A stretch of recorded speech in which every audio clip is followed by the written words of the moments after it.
Welcome to a new lecture. In the previous lectures, we saw how to work with statistical data, and now we want to plot categorical data. In the relationship plot, we did different types of visual representations, and we were able to see the relationship between multiple variables in a data set. Now, in Seaborn, there are several different ways to visualize the relationship with categorical data as well. And similar to the rel plot, the scatter plot, and the line plot, there are different ways of making these plots. So we have a few options available. So we have our categorical plots in which we have the strip plot. Then we have our swarm plot. Then in categorical distribution, we have the box plot, the violin plot, and the boxin plot. Then we also have our categorical estimate plots. In this we have the point plot, the bar plot, and we have the count plot. So these are the different families that are available that help us to represent the data using different levels of granularity. Of course, all these will not work with all different types of data sets, so you have to be selective.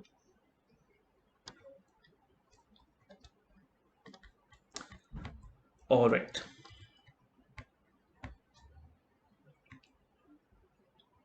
So let's set things up. We will import Seaborn as SNS, and I will also import matplotlib.pyplot as PLT. And we will also set two parameters. We will say our style is text and the color codes are equal to true.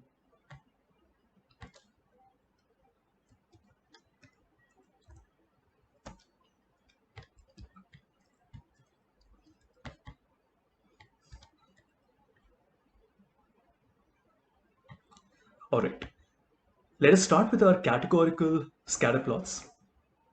So there are two different categorical scatter plots available, and both of them take different approaches.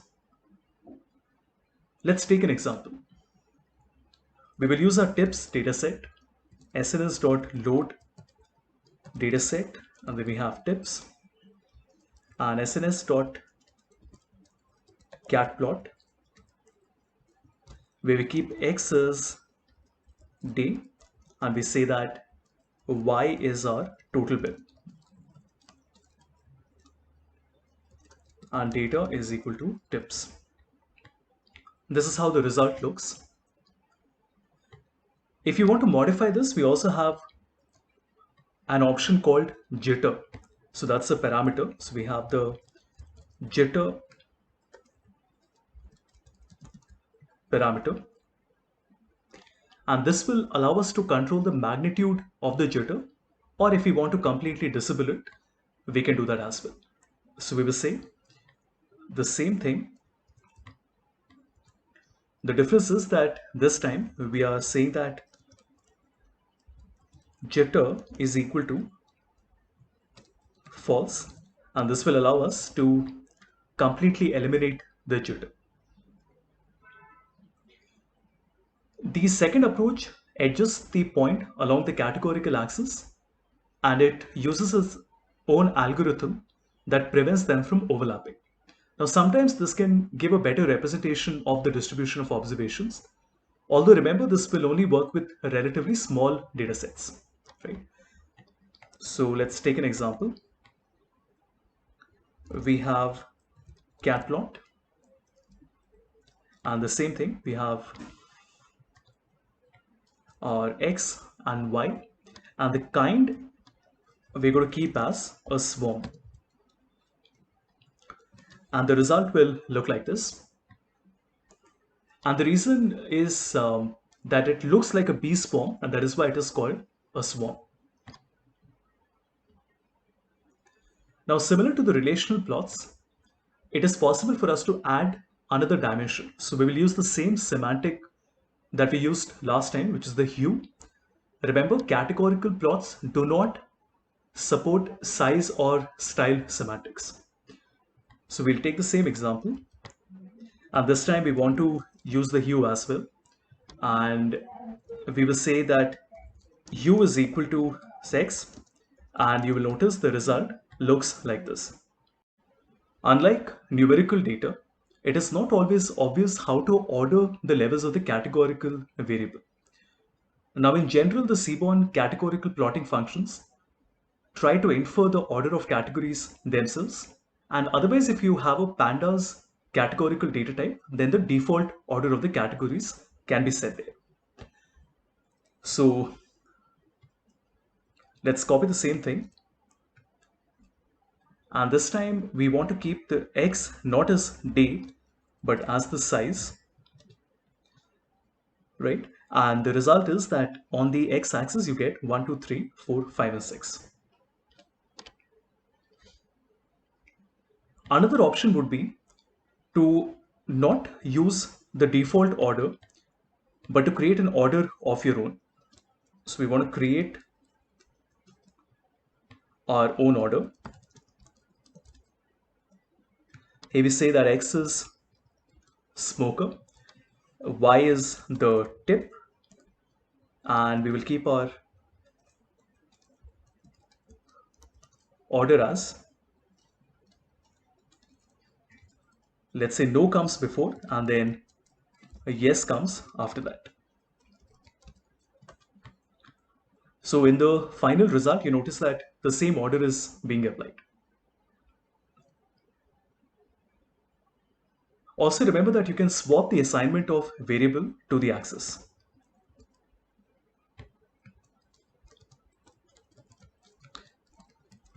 So we can swap the variables and we can say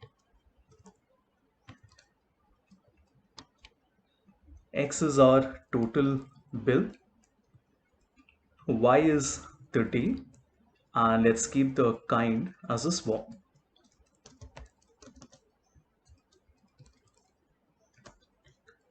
So this time we have the days on the y-axis and the total bill amount on the x-axis.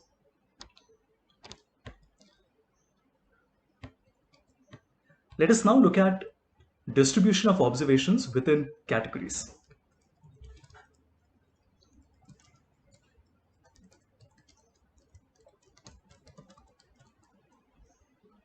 And we will work first with the box plot. Now, if you haven't worked with the box plots earlier, these are standard statistical visualizations. Please make sure to Google it and see how they work. So in box plots, we have different elements. So we have something called the box and the whiskers. And you have to be familiar with what IQR is, which is the interquartile range, which means we want to look at the lower and the upper quartile. And the observations that fall outside this range are displayed independently. These would be the outliers. So I'm not covering the theory behind it. You can just pick up any good article and read how box plots are created. Okay, so let's copy the same line and we will change the kind to a box. Let's keep the y as our total bill and the x as our day, and the result will look like this. So we are able to see the Q1 and the Q3 and the median and the mean value here. We can obviously add a hue semantic.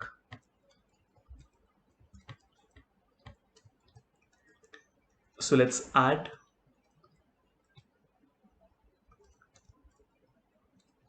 let's say the hue as the smoker, and everything else remains the same, and the result will look like this. Now you would notice that it doesn't really look very nice, and there is a reason for this.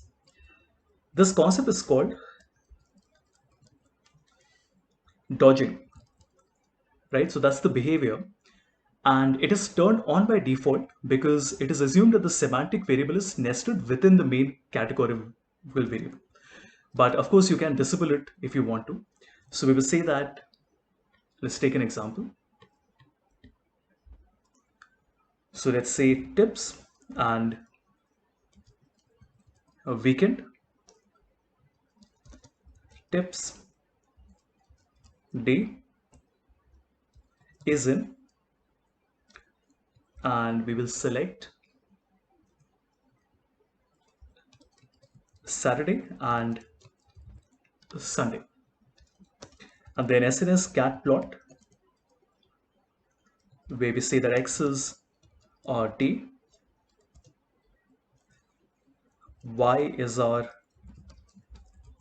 total bill, and we will keep the hue as the weekend. So I hope this is making sense.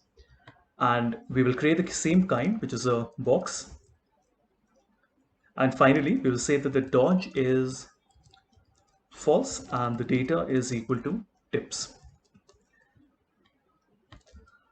Okay, let's check what has been done incorrectly. So we have the hue, which is the weekend.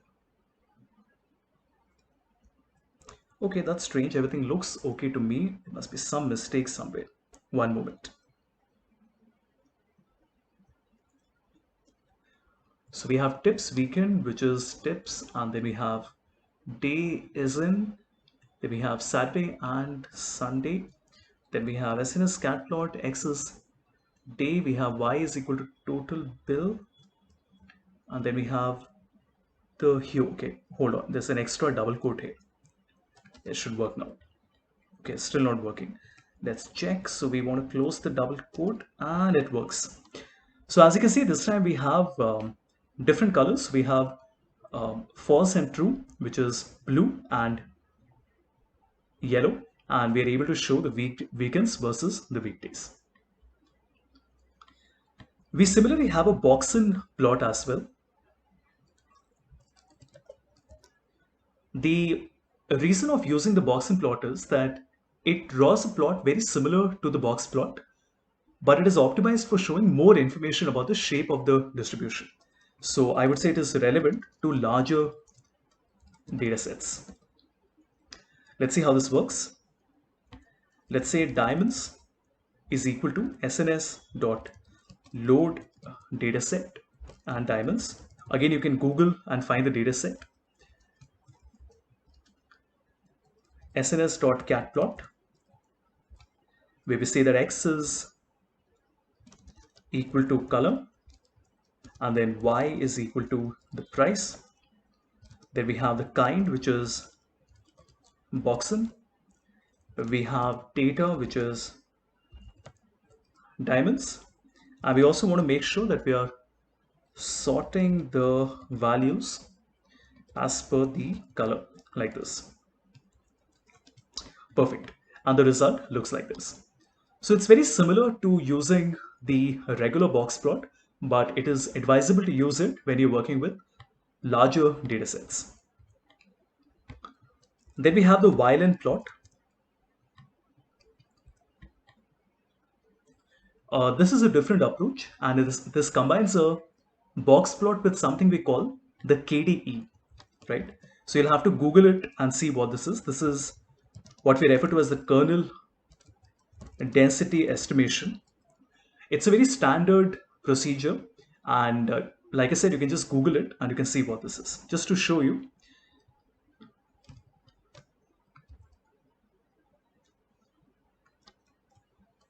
if you search for KDE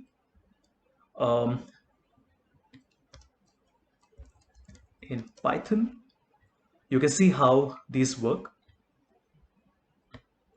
Anyway, you get the idea. So you can just open any one of these links and you can just see how these work.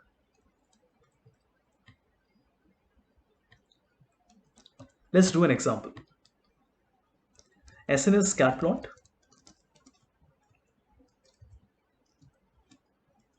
we are saying that X is our total bill, and then Y is the day, and then the hue is the sex, the kind is a violin, so we are doing something different this time, and the data is our tips dataset.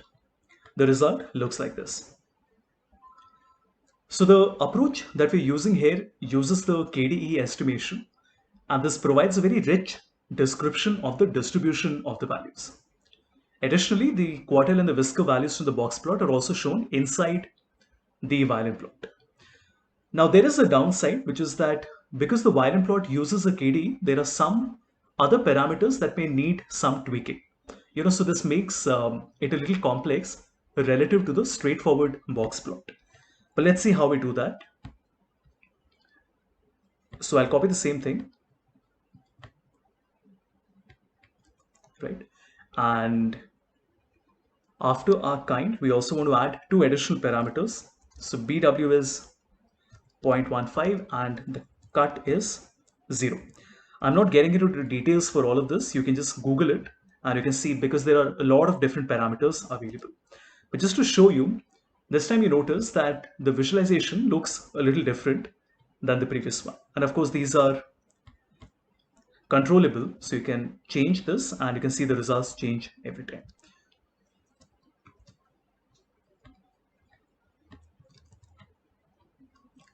It is also possible to split the violin when the hue parameter has only two values, which can allow for you to use the space more efficiently. So copy and paste, and this time we will not select these parameters, but we will say that split is equal to true.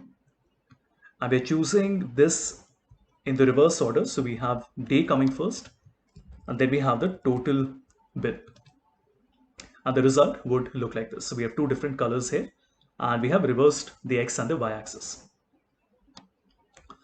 Other than this, there are several options for the interior of the violin. For example, if you want to show individual observations, so for individual observations, we can copy the same thing and we will say that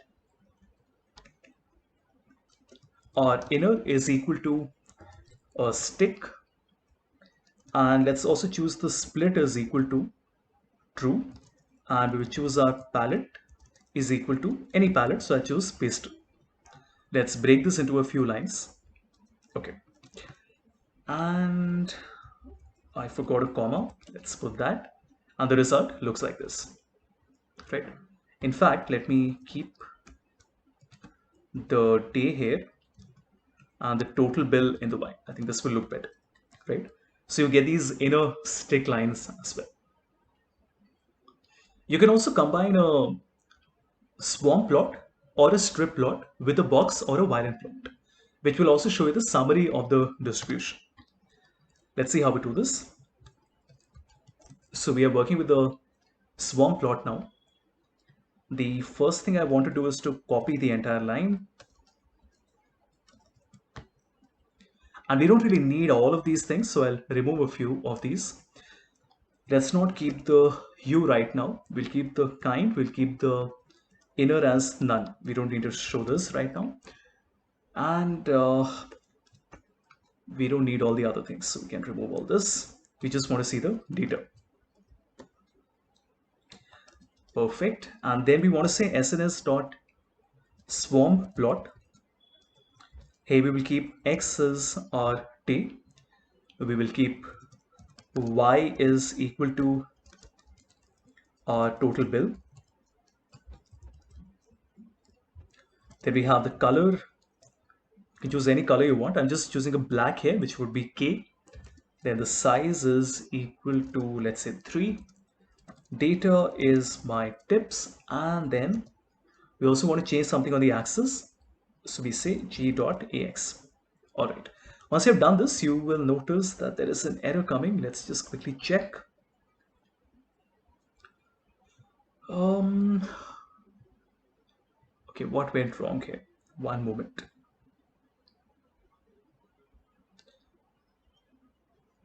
Okay, this would be G is equal to. Perfect. And as you can see, we have two different visualizations. So we have the violin and we can see the dots inside as well, right? And of course, all of these can be changed by you, right? So you can change the size. Let's make it 1 if you want to show it really small like this, right? So I think I'll stick with 2. That looks nice. Obviously, the colors in all can be changed. So if you select cyan, then you will get a blue color. And if you choose Y, then you will get yellow like this.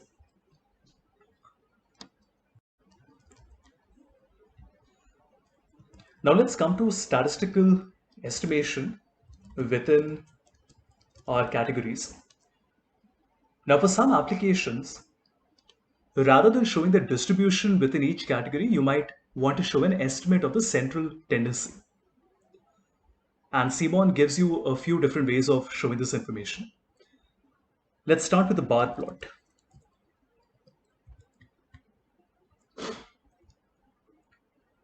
Now this operates on a full data set and it applies a function to obtain the estimate. Now remember, the mean is the default estimate that comes here. And when there are multiple observations in each category, it also uses bootstrapping when there are multiple observations, and this will allow us to compute a confidence interval.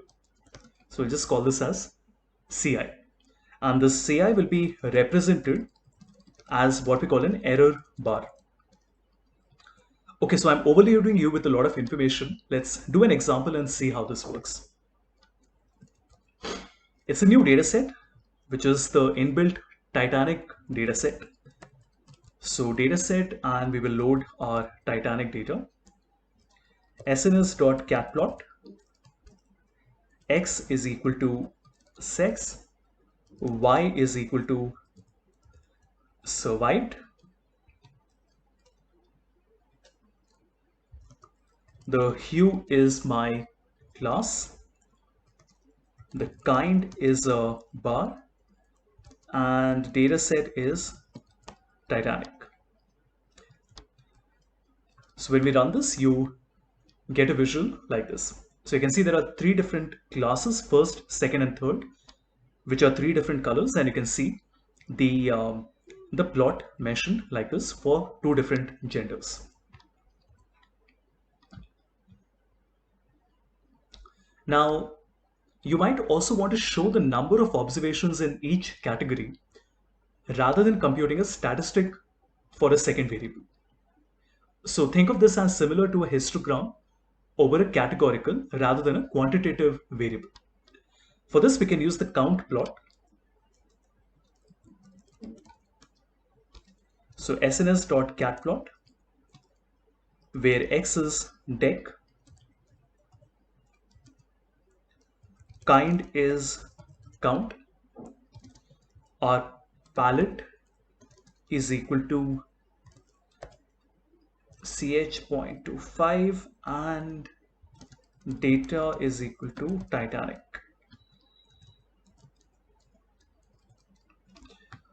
So this is how our result appears. Obviously the palette can be changed by you.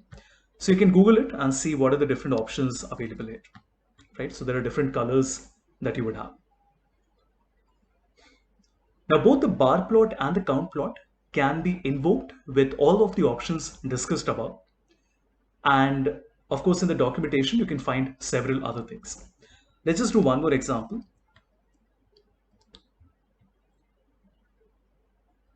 Let's copy this. So we'll keep the dec, we will keep the hue as our class. Then the kind is okay. The palette is, let's say, pastel. And we also want to do the edge color. So we'll keep the edge color as 0.6 and the data is Titanic. This is how the result will appear. Let's now come to the point plot. Now this is an alternative style for visualizing the same information, which you can see in the I mean, basically what we were doing earlier, the same visualization can be seen in the point plot as well. It's just an alternative style. And this is not very commonly used, but it's still good to know how this works in case it is handy for some specific data set.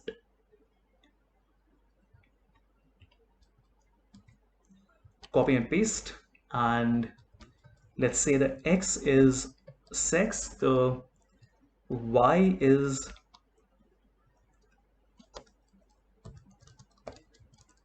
survived, the kind is point, and we also want to keep the hue, so we'll keep the hue as class. So far so good. And we don't need the palette and all right now, so we can remove the palette and the edge color also.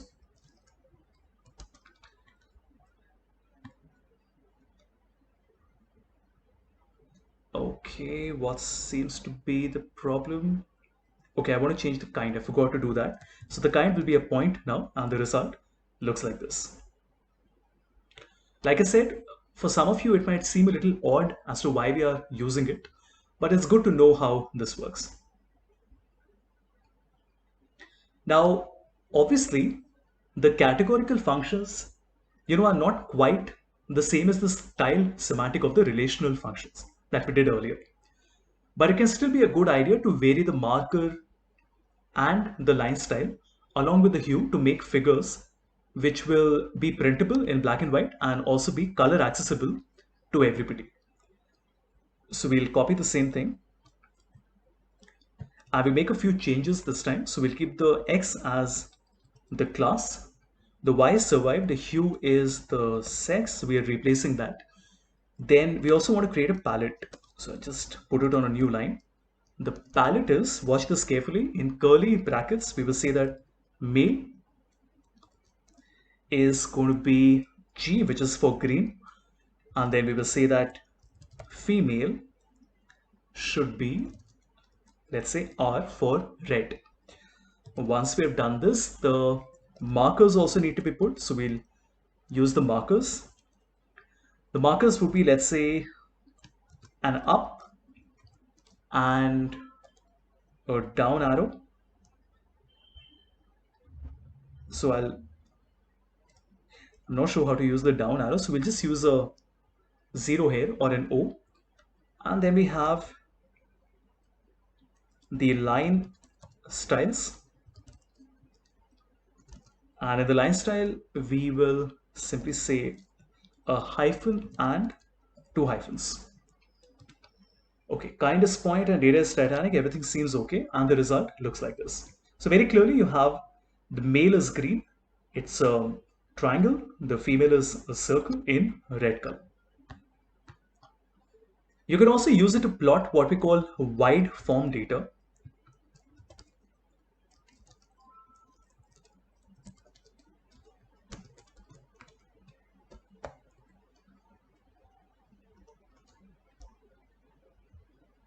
Now again, this might not be relevant for all of you.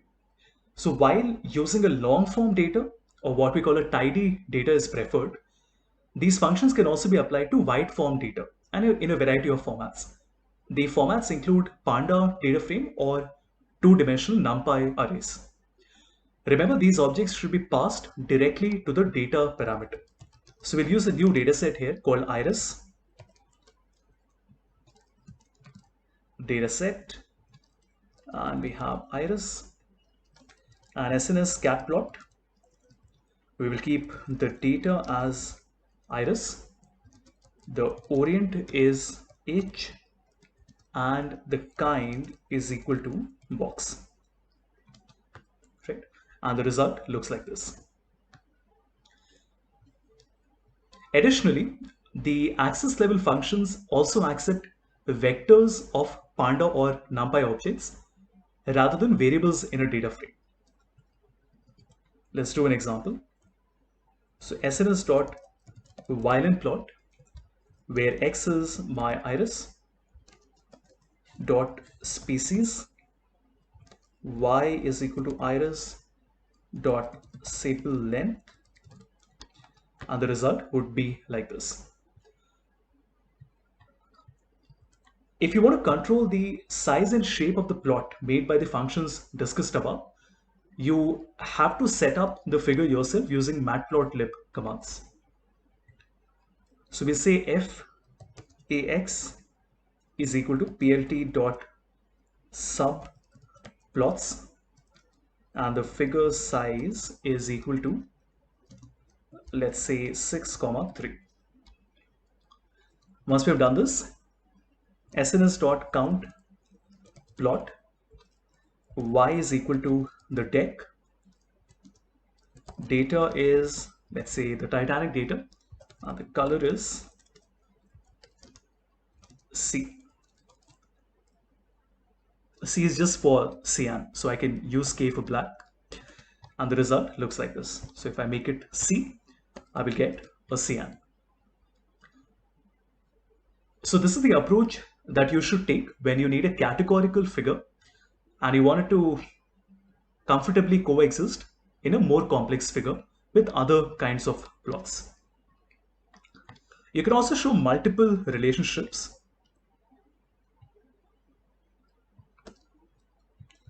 Let me just run this once again.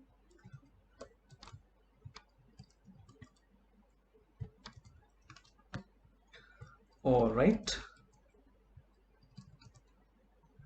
So we want to see how to show multiple relationship with facets. So just like the rel plot, the cat plot is built on a facet grid. That means that it is easy to add different variables if you want to visualize higher dimensional relationships. So sns.catplot, x is equal to day, the y is equal to the total bill, and the hue is equal to the smoker. After this, let's keep the column as the time, and we will keep the aspect as, let's say, 0.5. Finally, the kind is a swarm.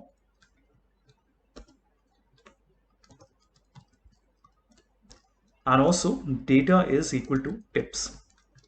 So we run this and we get an error. Let's see why this is happening. One moment. Everything looks okay. So we have x is equal to day. Okay, I've added an extra space there. As you can see, we can do this even with a facet grid. So we have two different blocks here, one for the lunch and one for the dinner.